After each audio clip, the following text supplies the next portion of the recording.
الحمد لله الذي أكرمنا بالقرآن وجعله ربيعا لقلوب أهل البصائر والفرقان. أحمده وأشكره على نعمة الإسلام. أشهد أن لا إله إلا الله وحده لا شريك له شهادة ينال بها الغفران. وأشهد أن محمدا عبده ورسوله بلغ الرسالة وأدى الأمانة ونصح الأمة وجاهد في الله حق جهاده صلى الله عليه وسلم وعلى آله وأصحابه أجمعين. قال الله تعالى في كتابه المبين: أعوذ بالله من الشيطان الرجيم. بسم الله الرحمن الرحيم. رب اشرح لي صدري ويسر لي أمري واحلل عقدة من لساني يفقه قولي. أما بعد، فيا عباد الله، أوصيكم ونفسي بتقوى الله، فقد فاز المتقون. لأن الله قال: أعوذ بالله من الشيطان الرجيم. بسم الله الرحمن الرحيم. يا أيها الذين آمنوا اتقوا الله حق تقاته wala tamutunna illa wa antum muslimun. Hadirin kaum muslimin jamaah Jumat yang dirahmati Allah Subhanahu wa taala. Selaku hamba Allah, marilah bersama-sama kita bersyukur kepada Allah Subhanahu wa taala dengan niat meningkatkan tingkat ketakwaan kita kepada Allah Subhanahu wa taala. Karena kehidupan dunia ini tanpa ada rasa syukur, yang ada nanti dua kemungkinan. Pertama, Allah cabut nikmat tersebut. Yang kedua, Allah berikan azab yang sangat pedih. Ini berdasarkan firman Allah Subhanahu wa taala, la in syakartum la azidannakum. Kalau bersyukur, Allah akan tambah nikmat tersebut. Wala in kafartum inna azabi lasyadid. Ketika kalian ingkar terhadap nikmat tersebut, maka sesungguhnya azab Allah sangat pedih. Kemudian salawat barakah salam kepada baginda Rasul Muhammad sallallahu alaihi wasallam. Rasulullah adalah junjungan alam. Rasulullah adalah kekasih Allah, Nabi akhiruz zaman, Nabi yang senantiasa selalu mengingat umatnya, rela dia dihina, rela dia dicaci, rela dia melakukan perjalanan hijrah dari Makkah menuju ke Al-Madinah Al-Munawwarah. Itu karena perintah Allah dan demi umatnya. Hadirin kaum muslimin jemaah Jumat yang dirahmati Allah Subhanahu wa taala. Allah Subhanahu wa taala berfirman di dalam Al-Qur'an surah Al-A'raf ayat 26. A'udzu billahi minasyaitonir rajim. Bismillahirrahmanirrahim. Wa libasut taqwa dzalika khair. Pakaian takwa itu lebih baik. Insyaallah ini yang akan menjadi tema khutbah kita pada kali ini. Mendengar kata libasut taqwa, pasti bertanya di dalam diri kita, apa sih makna libasut taqwa? Apa sih pakaian ketakwaan tersebut? Apakah pakaian tersebut seperti pakaian yang kita pakai dalam sehari-hari? Bentuk baju kemeja atau baju kaos atau baju yang lainnya yang memiliki kemewahan dan kemegahan sehingga kita dilihat oleh orang sebagai orang yang bertakwa? Untuk memahami ayat Allah Subhanahu wa taala, kita membutuhkan orang-orang yang paham dengan tafsir. Salah satunya adalah Imam Al-Qurtubi menjelaskan di dalam kitab Al-Jami' li Ahkamil Qur'anil Karim. Di sini dinukilkan perkataan Ma'bad Al-Juhani. Dijelaskan bahwa libasut taqwa huwal haya. Pakaian ketakwaan adalah malu. Malu adalah pakaian ketakwaan. Berkata juga Sufyan ibn Uyainah, al-haya'u akhafut taqwa. Takwa yang paling ringan adalah malu. Jadi ketika seseorang itu bertakwa kepada Allah, ada satu sifat pasti dimilikinya, tandanya takwanya benar, ialah rasa malu. Sebagai manusia, kita pasti memiliki dua jenis rasa malu. Pertama, al-haya'u an-nafsani. Yang kedua, al-haya'u al-imani. Rasa malu sebagai makhluk pasti ada, dan semua makhluk yang bernama manusia memiliki malu ini selagi urat malunya masih Allah jaga. Malu apa? Malu an-nafsani adalah malu tersingkap auratnya. Ini adalah orang yang si rasa malunya masih bagus. Apabila manusia ketika tersingkap auratnya dia tidak merasa malu, maka di sini malu manusia tersebut perlu dipertanyakan. Maka hadirin kaum muslimin jemaah Jumat yang dirahmati Allah Subhanahu wa taala, perlu kita tanya kepada diri kita, mana batasan aurat laki-laki, mana batasan aurat perempuan? Dan siapa yang paling malu antara laki-laki dan perempuan? Kita dapat melihat kenyataan ini. Kalau seandainya perempuan sudah banyak membuka auratnya, siapa yang salah? Apakah mereka yang salah? Atau kita sebagai laki-laki yang salah? Atau orang tua? Atau siapa yang disalahkan? Maka daripada itu perlu kita ketahui rasa malu sesama makhluk an-nafsani, malu terbuka auratnya, ini jenis yang pertama. Jenis yang kedua adalah malu il-imani, malu karena keimanan kepada Allah Subhanahu wa taala. Kalau berbuat kemaksiatan, banyak orang bisa melakukannya secara sembunyi-sembunyi.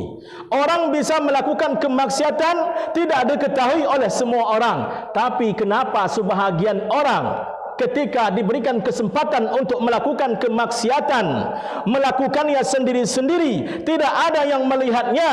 Kenapa mereka tetap tidak mau melakukannya? Itu karena ada rasa malu, dan malu ini dikatakan al-haya'u al-imani. Hadirin kaum muslimin jemaah Jumat yang dirahmati Allah Subhanahu wa taala. Allah Subhanahu wa taala berfirman, A'udzu billahi minasyaitonir rajim. Bismillahirrahmanirrahim. Wa ma khalaqtul jinna wal ins illa liya'budun. Tidak diciptakan oleh Allah Subhanahu wa taala manusia dan jin untuk beribadah kepada Allah Subhanahu wa taala. Nah, selaku manusia biasa yang tidak memiliki kelebihan di hadapan Allah, yang tidak memiliki kekayaan di hadapan Allah, karena semua yang diberikan kepada kita adalah dalam bentuk titipan, kita sebagai manusia pasti tahu apa tugas kita pertama, yaitu liya'budun. Tujuannya adalah untuk beribadah kepada Allah Subhanahu wa taala. Alhamdulillah, kita yang hadir di masjid ini, kita yang akan melaksanakan salat Jumat sekarang ini, berarti memiliki al-haya'u al-imani, memiliki rasa malu dalam bentuk keimanan. Kalau tidak melaksanakan salat Jumat, itu artinya kita termasuk orang yang bertakwa kepada Allah Subhanahu wa taala. Hadirin kaum muslimin jemaah Jumat yang dirahmati Allah Subhanahu wa taala, Ibnu Al-Qayyim di dalam kitab Madarijus Salikin mengatakan, akmalun nasi hayatan akmaluhum hayaan.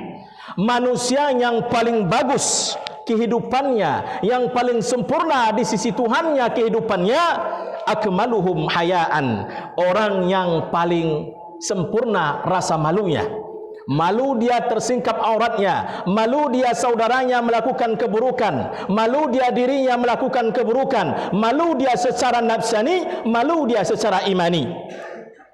Wa nuqsan haya'il mar'i min nuqsani hayatih. Sesungguhnya apabila seseorang itu telah kurang rasa malunya, malah itu tanda kehidupannya di sisi Allah telah kurang. Karena ada sebahagian orang di muka bumi Allah, berjalan dia tapi dianggap mayyitun hayy, mayit tapi hidup. Inilah dia orang yang hilang rasa malu sepenuhnya, maka di sisi Allah Subhanahu wa taala dia adalah mayyit. Kenapa? Karena asal kata malu dalam bahasa Arab sendiri adalah hayy. Dia adalah bermakna haya, wal haya'u hayatud dunya wal akhirah. Haya itu berdasarkan bahasa Arab bermakna kehidupan. Orang yang hidup memiliki malu, orang memiliki malu hidup di sisi Allah Subhanahu wa taala. Karena malu itu sendiri hayatud dunya wal akhirah, kehidupan di dunia dan kehidupan di akhirah. Hadirin kaum muslimin jemaah Jumat yang dirahmati Allah Subhanahu wa taala. Kenapa sehingga sebahagian orang hilang rasa malunya? Ini kemungkinan besar disebabkan oleh dua faktor. Pertama, karena mencari harta. Yang kedua, karena mencari kedudukan. Sehingga dengan harta dan kedudukan, sebahagian orang menghilangkan rasa malunya demi mendapatkan harta dan kedudukan. Dinukilkan dari Ibnu Muflih di dalam kitab Al-Adab Al-Syar'iyyah, dikatakan oleh para ulama di sana, idza qalla ma'ul wajhi qalla haya'uh. Apabila berkurang air wajah seseorang, maka berkuranglah rasa malunya. Maksudnya apa air wajah? Ini ditafsirkan oleh sebahagian para ulama, maknanya adalah sedikitnya orang itu berwudu. Maka ketika sebahagian orang ketika dia banyak berwudu, ketika terjadi masalah di dalam berwudu dia, ketika dia hendak melaksanakan kejahatan berwudu dia, insya-Allah kejahatan itu lama-kelamaan akan hilang. Ketika dia hendak marah berwudu dia, ketika dia hendak melakukan sesuatu berwudu dia, ketika hendak belajar berwudu dia. Maka ketika seseorang sedikit wudunya, kemungkinan besar malunya pun akan sedikit. Wala khaira fi wajhin idza qalla ma'uh. Dan sedikit kebaikan di dalam diri seseorang apabila sedikit wajahnya memiliki air. Artinya ketika orang itu sedikit air wudunya, maka dianggapan di dalam pandangan Islam, maka sedikit kebaikan untuk dirinya. Bisa saja dia baik untuk orang lain, tapi untuk dirinya sedikit kebaikan dalam dirinya. Hadirin kaum muslimin jemaah Jumat yang dirahmati Allah Subhanahu wa taala. Karena manusia pada umumnya ketika dia diberikan oleh Allah Subhanahu wa taala berbentuk harta, kemampuan, kekayaan, mereka merasa diri mereka dimuliakan oleh Allah Subhanahu wa taala. Dan ini tidak dapat kita bantah, karena di dalam Al-Quran surat Al-Fajr ayat 15 dan 16 Allah Subhanahu wa taala berfirman, A'udzu billahi minasyaitonir rajim, bismillahirrahmanirrahim. Fa ammal insanu idza btalahu rabbuhu fa akramahu wa na'amahu fayaqulu rabbi akraman. Adapun manusia ketika dia diuji oleh Allah Subhanahu wa taala, Tuhannya, dengan kemuliaan dan diberikan kenikmatan, maka mereka berkata, Rabbi akraman, Tuhanku memuliakanku. Itu kebanyakan orang. Enggak mungkin saya diberikan harta, enggak mungkin saya diberikan jabatan kalau Tuhan tidak sayang. Satu sisi benar, tapi itu bukan tanda bentuk sayang sesungguhnya, tapi sesungguhnya itu adalah ujian dari Allah. Begitu juga manusia. Wa amma idza btalahu faqadara alaih rizquhu fayaqul Rabbi ahanan. Ketika manusia itu diuji oleh Allah Subhanahu wa taala, disedikitkan rezekinya, ditakar rezekinya, dikurangi rezekinya, dia berkata, Tuhanku sedang menghinakanku. Bahasa kita mungkin kita mengatakan, apa Tuhan tidak sayang lagi padaku? Apa Tuhan tidak lagi memperdulikanku? Apa Tuhan tidak lagi melihatku? Itu sering diucapkan oleh sebahagian manusia.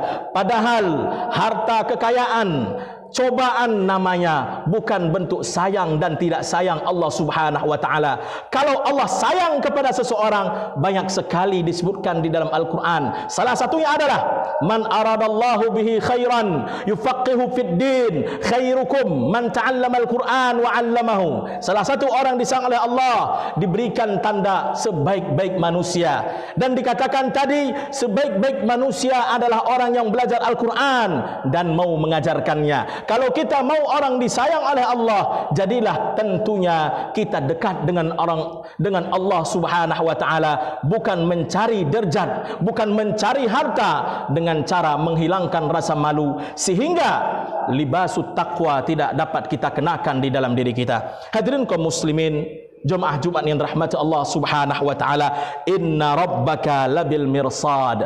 Sesungguhnya itu mengawasi semua apa yang kita lakukan di muka bumi ini. Apakah kita sedang mengenakan libasut taqwa, artinya bertahan dengan rasa malu. Terakhir, ada dua kata dalam bahasa Arab, al-khajal wal haya. Dua-dua bermakna malu. Namun malu al-haya bermakna positif. Dalam sebuah hadis dikatakan, la ya'til haya illa bil khair. Tidak datang rasa malu kecuali dalam kebaikan. Wa ammal khajal. Khajal ini adalah rasa malu dalam bentuk negatif, dan Allah Subhanahu wa taala tidak senang dengan orang yang memiliki rasa malu dalam bentuk negatif al-khajal ini. Apa itu al-khajal?